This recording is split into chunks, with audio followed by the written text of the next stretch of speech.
और अब बात उत्तराखंड की खबरों की भी कर लेते हैं। सीएम पुष्कर सिंह धामी ने अहमदाबाद के साबरमती रिवर फ्रंट पर बने अटल फुट ओवरब्रिज का भ्रमण किया है। सीएम धामी ने इसे आधुनिक तकनीकी का बेजोड़ नमूना बताया। उन्होंने बताया कि ये पुल अपनी सुंदरता संरचना से भी पर्यटकों को आकर्षित करता है।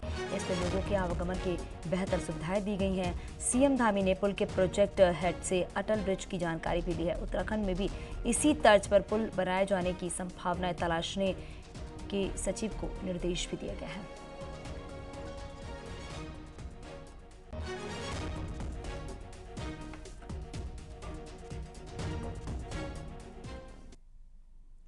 गुजरात के लोगों में सीएम धामी के प्रति क्रेज देखने को मिला। अटल ब्रिज पर भ्रमण के दौरान पर्यटकों में सीएम धामी के प्रति उत्साह देखने को मिला है। कई पर्यटकों ने तो सीएम धामी के साथ सेल्फी ली और कई ने उनके साथ फोटो भी खिंचवाई।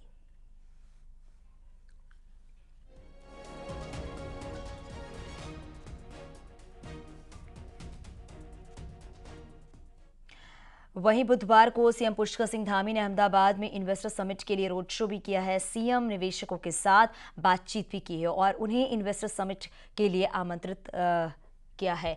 और अहमदाबाद में 50 से ज़्यादा समूहों के साथ 20,000 करोड़ से ज़्यादा के MOU साइन किए गए हैं। सीएम धामी की मौजूदगी में ये करार हुआ है। वहीं सीएम ने निवेशकों के सामने सरकार की नीतियां रखी और उत्तराखंड में निवेश के लिए आमंत्रित किया है। रोड शो में अधिकारियों की टीम के साथ वित्त मंत्री प्रेमचंद अग्रवाल भी मौजूद रहे।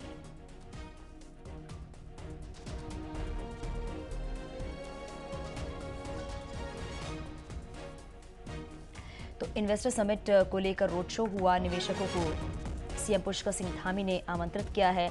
दरअसल दिसंबर में इन्वेस्टर समिट होना है, उसी की तैयारियां की जा रही हैं। और लैंड बैंक अभी बड़ा बनाया है। जैसे आप लोगों को लगता होगा कि वैसे तो आप में से तो अधिकांश लोग उत्तराखंड आते हैं, जानते हैं उत्तराखंड के बारे में, लेकिन जहां नहीं जानते हैं उनको मैं बताना चाहता हूं कि 6000 एकड़ से ज्यादा का लैंड बैंक हमने बनाया है अभी वहां पर। और ये पर्वतीय क्षेत्रों में अलग है।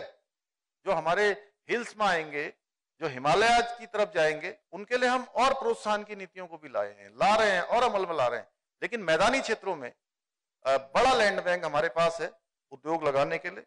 और सबसे बड़ी बात है कि कानून व्यवस्था बहुत अच्छी है।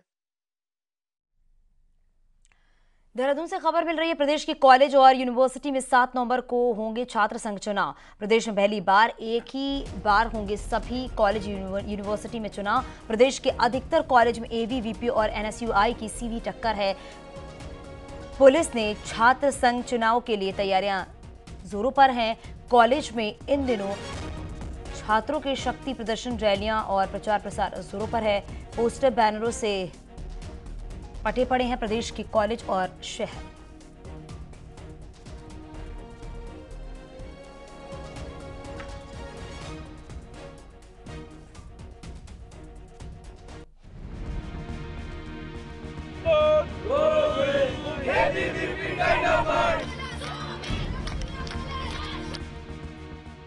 प्रदेश के कॉलेज और विश्वविद्यालय में चुनावी सरगर्मी जोरों पर है।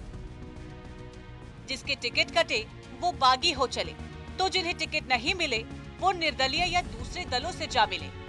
यानी छात्र संघ चुनाव में माहौल एकदम गरमाया है। देहरादून के DAV PG कॉलेज में नया ग्रुप वॉइस ऑफ स्टूडेंट ही बन गया, जिसे संजना रावत अध्यक्ष पद पर ABVP और NSUI के कैंडिडेट को टक्कर देने के लिए मैदान में है। तो वहीं 23 साल बाद महासचिव पद पर ABVP ने अपना प्रत्याशी खड़ा किया है। बच्चों ने खुद से बनाया है और इसका जो मेन उद्देश्य है ये बच्चों के लिए हित के लिए कार्य करना है। और जहाँ तक बात रही टक्कर देने की, तो सभी लोग अपने इसके लिए लड़ रहे हैं और हम भी अपना एक मोटिव लेके लड़ रहे हैं। सबसे बड़ी बात हमारे लिए है 23 साल बाद हम परिषद जो है वो महासचिव भी लड़वा रही है और अभी पूरे पैनल पे, सारे पैनल पे लड़ रहे हैं। 6 के 6 जो कैंडिडेट हैं सब लड़ रहे हैं और एक हमारी ABVP से भी हमारी कोषाध्यक्ष पद पे जागृति गुसाई वो भी लड़ रही हैं। वहीं NSUI में गजब का खेल चल रहा है। यहाँ अध्यक्ष पद पर दूसरे कैंडिडेट को टिकट मिलने से नाराज सिद्धार्थ ने आर्यन ग्रुप का दामन थाम लिया और अब अध्यक्ष पद पर वो भी मैदान में है। हम पहले जिस संगठन में कार्य कर रहे थे, जिस संगठन के लिए निस्वार्थ भाव से कार्य कर रहे थे, NSUI, उस संगठन ने मतलब लास्ट तक हमारे साथ ऐसा किया जैसे एक मजाक कर रहे थे, कह रहे हैं टिकट होएगा नहीं होगा, टिकट होगा नहीं होगा। और आज जो है मतलब नॉमिनेशन की डेट तक आने तक भी उन्होंने कल रात तक टिकट नहीं किया था और रात तक मुझे कहते हैं कि रुकिए रुकिए रुकिए। राजनीति की नींव छात्र संघ चुनाव से शुरू मानी जाती है, लेकिन फिलहाल प्रदेश के बड़े कॉलेज में जिस तरह के समीकरण बने हैं, कहा जा सकता है कि एक ही दिन एक ही समय पर प्रदेश भर में होने जा रहे छात्र संघ चुनाव जबरदस्त नतीजे देंगे, जिस पर राजनीतिक दलों की भी नजरें हैं। न्यूज़ 18 के लिए देहरादून से भारती सकलानी उनियाल की रिपोर्ट।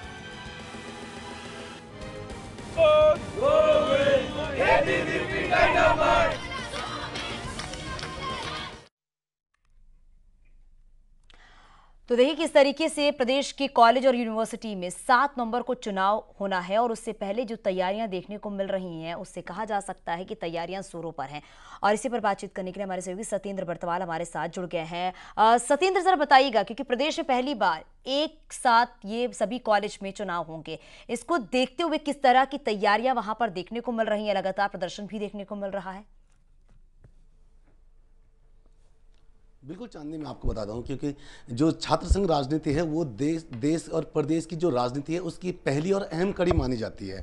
और इसको लेकर जो छात्रों में काफ़ी गर्मा गर्मी और जोश भी देखने को मिल रहा है। अगर हम प्रदेश के करीब 140 जो कॉलेज और यूनिवर्सिटियाँ हैं अभी, जिनमें ये चुनाव एक ही दिन, क्योंकि प्रदेश में पहली बार 7 नवंबर को एक ही दिन ये चुनाव होने हैं। और इसमें अगर हम बात करें सीधी टक्कर की, तो कांग्रेस की जो विंग है NSUI और बीजेपी की जो विंग है ABVP, इन दोनों में सीधी तौर अधिकतर जो कॉलेज हैं इन दोनों के आपस में टक्कर देखने को मिल रही। इनके जो छात्र हैं वो इस समय, अगर हम बात करें प्रदेश कॉलेजों की चुनाव की, तो कॉलेजों में इन दिनों काफ़ी जो गर्मा गर्मी का माहौल भी देखने को मिल रहा है। पुलिस पूरी सतर्कता बनाए रखी है, क्योंकि कई बार 2 गुट आमने सामने भी इस चुनाव के दौरान भिड़ते हुए देखने को मिल रहे हैं। कॉलेजों में अगर हम बात करें तो कॉलेजों में जो बैनर हो गया, पोस्टर हो गया, वो अटे पड़े हैं। छात्र इस समय अपने अपने पक्षों में वोट करने के लिए जो अपने मतदाता हैं, जो कॉलेज के जो स्टूडेंट हैं, उनके बीच जा रहे हैं, अपनी अपनी रणनीति उनके साथ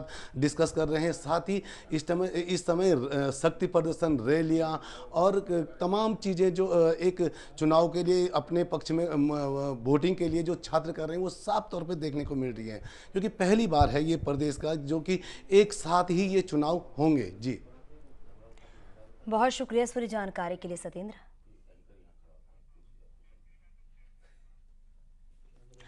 और बात कर लेते हैं उत्तराखंड गंगनहर साफ सफाई के लिए दशहरा से दीपावली तक बंद की जाती है, लेकिन अभी तक गंगनहर में कोई कार्य नहीं हुआ है। आपको बताते चले कि गंगनहर यूपी सिंचाई विभाग के अंतर्गत आती है। गंगनहर की मरम्मत के लिए विभाग की तरफ से बजट भी मिलता है, लेकिन दीपावली में कुछ ही समय बचा हुआ है। जबकि हरिद्वार से नारसन बॉर्डर तक गंगनहर रुड़की में स्थित यूपी सिंचाई विभाग के जिम्मा है। इस मामले में विधायक प्रदीप बत्रा ने भी कहा है कि विभाग को इसमें लापरवाही नहीं करनी चाहिए, क्योंकि जिस मकसद के लिए गंगनहर बंद होती है उसे पूरा करना चाहिए। वहीं यूपी सिंचाई विभाग के अधिशासी अभियंता का कहना है कि हमारा जो प्लान है उस काम को विधिवत और तरीके से किया जाएगा।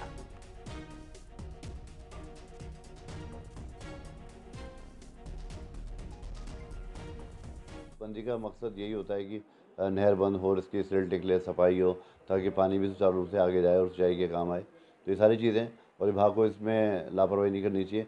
जो मकसद है नहर बंद करने का वो पूरा होना चाहिए। सिल टिकले सफाई हो और जो रेता उसमें आया है बारिश में वो सब साफ होकर पानी जो है सुचारू रूप से आगे जाए और लोगों की जो खेती है वो सिंचाई में काम आए। हम तो जो हमारा कैरिज वे है उसको ठीक करते हैं। मतलब हमारी ये है कि नहर के अंदर कोई भी बाधा होगी तो वो हमारे द्वारा दूर की जाती है। बाकी जो सराउंडिंग्स की शहर की सफाई या दूसरी वाली चीज़ें हैं वो तो जिनका क्षेत्र है, नगर पालिका है, वो सब उनका कार्य क्षेत्र वो करते हैं। लेकिन जहाँ तक नहर की बात है उसमें इस साल हमारा जो प्लान है उसमें जो काम है वो बिल्कुल विधिवत और तरीके से किए जाते हैं। तो देखिए किस तरीके से दिवाली नज़दीक है, उसके बाद भी गंगनहर का जो काम है वो अभी तक रुका हुआ है। हालांकि लापरवाही भी देखी जा सकती है। सहयोगी हमारे मनोज हमारे साथ जुड़ गए हैं। मनोज जरा बताइएगा, क्योंकि यूपी सिंचाई विभाग ने इसको बंद कर रखा है, क्या वजह बताई जा रही है? दिवाली नज़दीक है लेकिन गंगनहर का काम, जो गंगनहर की साफ सफाई है वो पूरी तरीके से ठप है। जी, मैं आपको बता दूं कि मैं इस समय उसी गंग नहर के किनारे खड़ा हूं और जिस तरीके से जो नहर बंद की जाती है साफ सफाई के लिए, ये नहर बंद की जाती है। दशहरा से लेकर दीपावली तक की नहर साफ सफाई और जो नहर है उसकी मरम्मत के लिए ये बंद की जाती है। लेकिन यूपी सिंचाई विभाग अभी तक भी कहीं भी इसमें काम शुरू नहीं कर पाया। जिस तरीके से इसमें लाखों का बजट इस नहर के लिए आता है और आप साफ मेरे पीछे ये देख सकते हैं कि जो ये गंग नहर आप देख सकते हैं किस तरीके से यहाँ पे जो गंदगी का मार लगा हुआ है। तो यूपी सिंचाई विभाग के जो अधिकारी हैं उनका कहना है कि ये नगर निगम और नगर पालिका क्षेत्र में आते हैं तो इसलिए उनका जिम्मा बनता है कि वो साफ सफाई करें। लेकिन जिस तरीके से लोग अब छठ पूजा आएगी, दीपावली आएगी, लेकिन साफ सफाई के तौर पर इस नहर में अभी तक कोई भी कार्य नहीं हुआ और इसका जो जल है लोग इसको पूजा के लिए भी ले जाते हैं और अपने घरों में प्रयोग करते हैं। कई जगह तो लोग इसको करते हैं, लेकिन यूपी सिंचाई विभाग की लापरवाही इसमें साफ देखी जा सकती है। जिस तरीके से अभी घाटों की मरम्मत होनी है, घाटों का जो यहाँ पे साफ सफाई होनी है वो अभी तक नहीं हो पाई है। कहीं ना कहीं अब जो यहाँ पर प्रतिनिधि है उनका साफ कहना है कि जिस तरीके से नहर को बंद किया जाता है ये सिर्फ साफ सफाई के लिए और उसी मकसद से किया जाता है कि लोगों को इसका फायदा मिले। जब नहर चलती है तो उसका पानी साफ रहे, लेकिन अभी तक इसमें कोई भी सफाई नहीं हुई है। और ख़ास बात मैं आपको ये भी बताना चाहूँगा कि जिस तरीके से इसमें खनन शुरू हो जाता है, क्योंकि जो ये नहर लगती है जो यूपी के अंडर में आता है, तो यूपी का जो यहाँ पे कार्यालय है रुड़की में स्थित है और जो हरिद्वार से लेकर नारसन बॉर्डर तक ये नहर उनके जिम्मे है और इसमें खनन भी होता है। कई जगह पे जो इस खनन के दौरान नहर टूट जाती है उससे बिल्कुल मनोज, और वक्त रहते अगर काम नहीं हो रहा है तो एक बहुत बड़ी लापरवाही कही जा सकती है। शुक्रिया इस पूरी जानकारी के लिए। आगे बढ़ते हैं और बात कर लेते हैं जोशीमठ में सुनील वार्ड और सिंहधार वार्ड, मनोहर बाग, गांधीनगर वार्ड और मारवाड़ी वार्ड में दरारें से प्रभावित भवनों को लगभग 11 महीने हो चुके हैं। 11 महीने में केवल कुछ ही लोगों के मकान का भुगतान हो पाया है। जोशीमठ नगर क्षेत्र में पुनर्वास को लेकर प्रशासन और शासन स्तर पर तैयारियां शुरू हो गई हैं। लोगों को पहले से ऑप्शन दिए गए थे। प्रभावित परिवार या तो अपनी स्वयं इच्छा अनुसार दूसरी जगह पर मकान बना सकता है या फिर सरकार प्रभावित परिवारों को स्वयं उनके आशियाने बनाकर तैयार करेगी। लेकिन अभी तक समस्या जस की तस बनी हुई है। नगर क्षेत्र के मूल निवासी जोशीमठ नगर क्षेत्र को छोड़ने के लिए तैयार नहीं है। लोगों का कहना है कि सरकार केवल मकान का ही भुगतान कर रही है, लेकिन भूमि का मुआवजा फिक्स नहीं हो पाया है। कुछ लोगों को प्रभावित परिवारों की श्रेणी में रखा गया है, लेकिन वैज्ञानिक संस्थानों के द्वारा उनका भी निरीक्षण नहीं किया गया है। ऐसे में लोग पुनर्वास करने के लिए तैयार नहीं है। तो 11 महीने बाद भी मुआवजा नहीं मिला है। आप सोचिए, जो स्थानीय लोग हैं उन्हें परेशानियों का सामना करना पड़ रहा है और कुछ लोगों को अभी मकान का मुआवजा भी नहीं मिला है।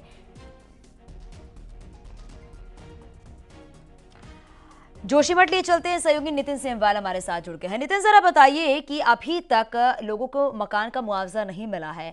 अब इसको देखते हुए जो स्थानीय लोग हैं वो किस कदर परेशान हो रहे होंगे। हालांकि जिनकी जमीन वहां पर है, जिनका घर वहां पर है, उसे वो छोड़ के जाना नहीं चाह रहे होंगे। लेकिन इन समस्याओं का समाधान क्या है आखिरकार? देखिए, उत्तराखंड में जो विस्थापन और पुनर्वास नीति है वो कुछ स्पष्ट नहीं है। बहुत जटिल ये प्रक्रिया है और इतनी आसान भी नहीं है कि अचानक से किसी भी क्षेत्र में कोई आपदा आए और उसको विस्थापित कर दिया जाए। ये पहले से ही अंदाजा लगाया जा रहा था कि जोशीमठ के जो लगभग 800 से अधिक जो मकान हैं जिन पर दरारें हैं, हल्की दरारें पड़ी हुई हैं और 181 जो रेड जोन में प्रशासन ने रखे हुए थे जो पूर्ण तरीके से क्षतिग्रस्त हो गए थे, उन मकानों में कुछ भारी लोग थे, यानी कि जो अलग अलग गांवों से यहाँ पे आकर बसे हुए थे, वो लोग तो चले गए हैं, लेकिन जो यहाँ के मूल निवासी हैं वो अभी तक यहाँ से शिफ्ट होने के लिए तैयार नहीं है। कारण यह है कि सरकार ने अभी केवल मकानों का ही मुआवजा फिक्स किया है। उन लोगों की जो भूमि यहाँ पर है उसका मुआवजा फिक्स नहीं हो पाया है। ऐसे में वो लोग कहाँ जाएंगे, कहाँ उनकी आशियाने बनेंगे, ये सबसे बड़ा सवाल है और ये आगे आने वाले दिनों में भी यही चीजें चलती रहेंगी।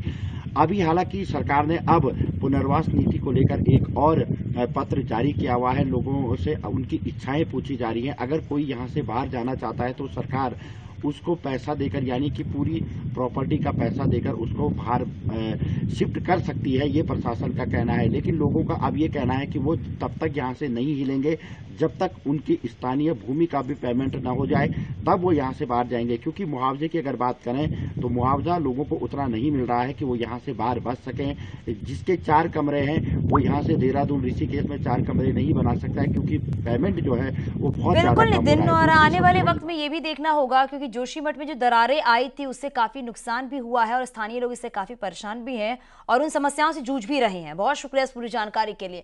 कृषि मंत्री गणेश जोशी विदेश दौरे से लौट आए हैं और घर पर स्वागत के साथ ही सामना सीबीआई जांच से जुड़े सवालों से हुआ है। मंत्री जी का दावा है कि कोई भ्रष्टाचारी बख्शा नहीं जाएगा, तो विपक्ष सवाल पूछ रहा है कि हाईकोर्ट के आदेश से पहले कृषि मंत्री चुप क्यों थे।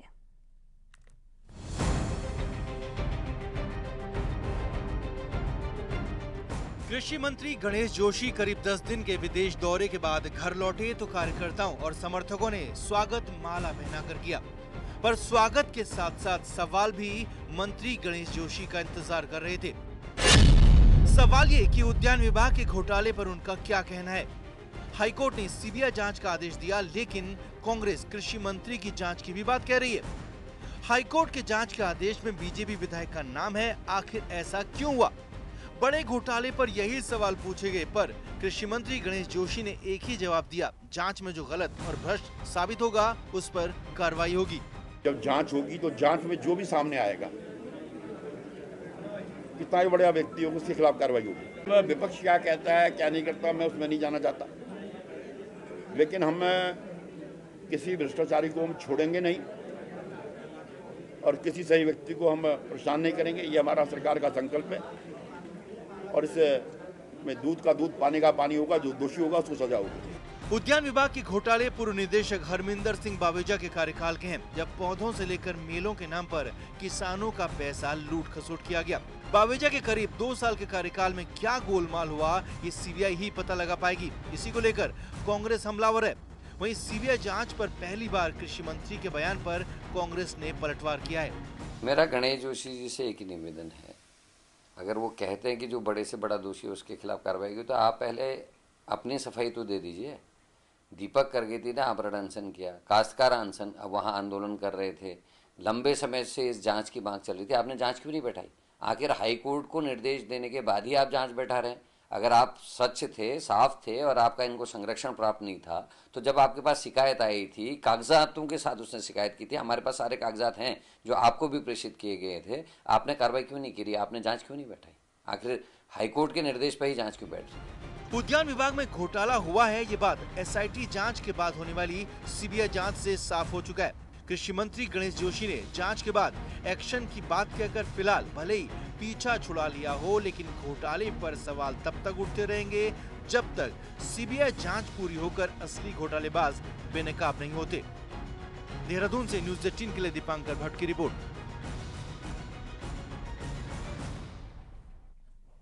उधम सिंह नगर जिले में एक सरकारी कर्मचारी को रिश्वत लेते विजिलेंस ने गिरफ्तार किया है। बुधवार को जिले के पीआरडी ऑफिस के एडमिनिस्ट्रेटिव ऑफिसर को विजिलेंस ने 10,000 की रिश्वत लेते रंगे हाथों पकड़ लिया है।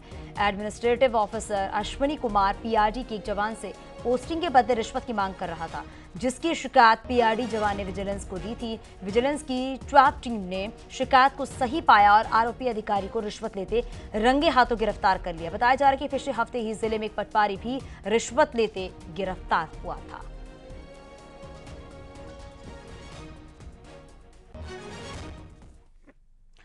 उधम सिंह नगर के एसएसपी मंजुनाथ, टीसी, एसओजी समेत कई पुलिस वालों की मुश्किलें बढ़ने जा रही हैं। हाईकोर्ट की गिरफ्तारी पर रोक के बाद भी आरोपी की गिरफ्तारी की गई और उसको हिरासत में लेकर मारपीट की गई, जिस पर हाईकोर्ट सख्त है। हाईकोर्ट में डीआईजी की जांच रिपोर्ट में बुधवार को दाखिल हो गई है।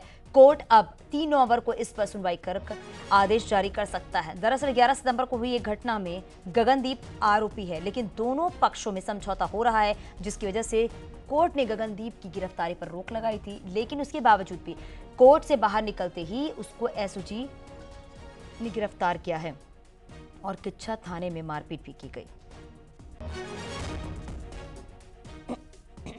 कोर्ट से जब एक्यूज्ड बाहर निकला तो जस्ट कोर्ट के बाहर से ही एसओजी ने उसको अरेस्ट कर लिया और वो ले गए, जबकि कोर्ट के इस ऑर्डर को की इन्फॉर्मेशन सरकारी वकील ने दे दी थी। तो उसके बावजूद भी इन्होंने रात को 10 बजे तक उसे अपनी कस्टडी में रखा और उसके साथ मारपीट भी की, जिसकी उसने कंटेम्प्ट पिटीशन यहाँ दाखिल करी है। हरिद्वार के जंगल से सटे इलाकों में जंगली जानवरों की दहशत बनी हुई है और यहाँ हरिद्वार वन विभाग के दुधिया बंद क्षेत्र में एक हाथी अचानक आक्रामक हो गया। कुछ फर्क नहीं है भाई। आबादी की तरफ बढ़ने लगा। सूचना मिलते ही वन विभाग की टीम भी मौके पर पहुंची और हाथी को जंगल की ओर खदेड़ने की कोशिश की गई, लेकिन जब आक्रामक का हाथी रिहायशी क्षेत्र में बढ़ने लगा तो वन कर्मियों को फायर करना पड़ा। कई फायर करने के बाद हाथी को बामुश्किल राजाजी टाइगर रिजर्व की मोतीचूर रेंज के जंगल की ओर खदेड़ा गया। वन विभाग में अधिकारियों का कहना है कि हाथी अपने झुंड से बिछड़ गया है, इसलिए आक्रामक व्यवहार कर रहा है।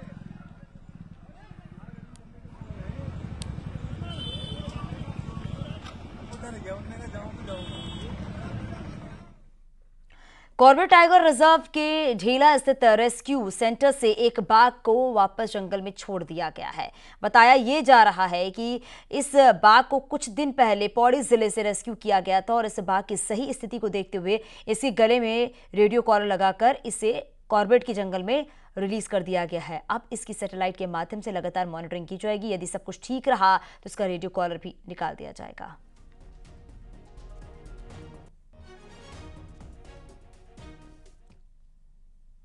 नैनीताल के मेट्रोपोल से अतिक्रमण को 2 महीने पहले हटा दिया गया था, लेकिन वहां से अभी तक मलबा हटाया नहीं जा सका है, जिसके चलते यहां ना तो पार्किंग स्थल बन सका है और ना ही कोई कार्रवाई हो सकी है। इसी स्थान पर प्रशासन की पार्किंग और रिंग रोड का प्लान है, लेकिन जगह नहीं होने के लेकर अब सवाल भी खड़े हो रहे हैं। तो अशोक सिनेमा में मल्टी स्टोरी पार्किंग पर भी अब संकट दिख रहा है।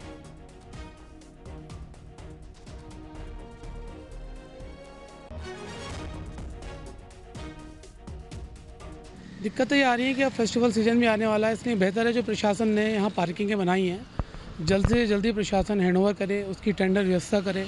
इसमें भूमि की एनओसी क्योंकि कस्टोडियन ऑफिस से आनी है, तो उसके लिए अभी हम लोग प्रयास कर रहे हैं। जैसे ही भूमि की एनओसी मिल जाएगी, मेट्रोपोल पार्किंग स्थल पर भी कार्य प्रारंभ कर दिया जाएगा। वीर शहीद केसरी चंद के 104वीं जयंती पर देहरादून में संस्कृति और खेल का आयोजन करके इसे मनाया गया। आपको बताते चलिए, देहरादून गांधी पार्क में शहीद केसरी चंद के स्मारक पर पुष्प चढ़ाकर उन्हें याद किया गया। इस दौरान क्षेत्र के कई नेता और बॉलीवुड सिंगर भी मौजूद रहे। हालांकि इस दौरान जुबिन नौटियाल भी मौजूद रहे। पवेलियन ग्राउंड में कबड्डी खेल का आयोजन किया गया, जिसमें यूपी, दिल्ली, हरियाणा, देहरादून आदि जगहों की टीमों ने भाग लिया। महिला कबड्डी में फाइनल मैच दिल्ली और हरियाणा के बालिकाओं के बीच हुआ, जिसमें कि पहले स्थान पर दिल्ली की टीम रही है। वहीं खिलाड़ियों ने युवाओं से नशे से दूर रहने की अपील भी की है।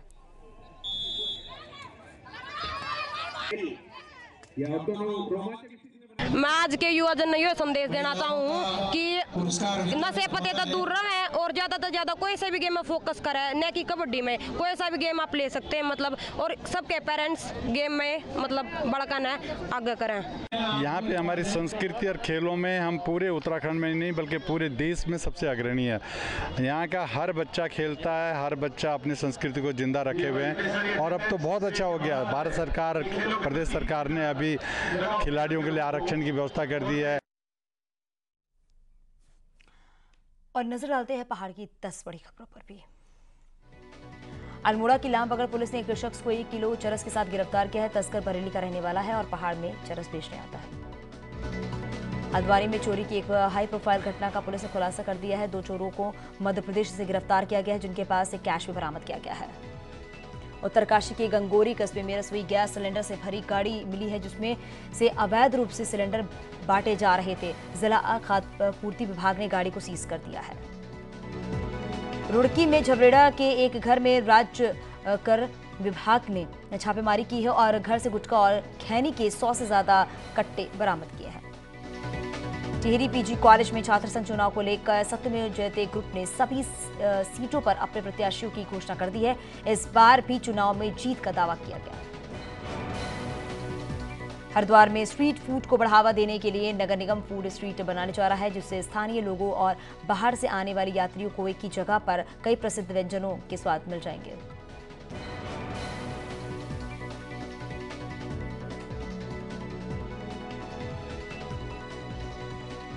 पुलिस महानिदेशक ने उत्कृष्ट और सराहनीय कार्य करने के लिए बागेश्वर के प्रताप नगर कोठी को अति उत्कृष्ट सेवा सम्मान से नवाजा है।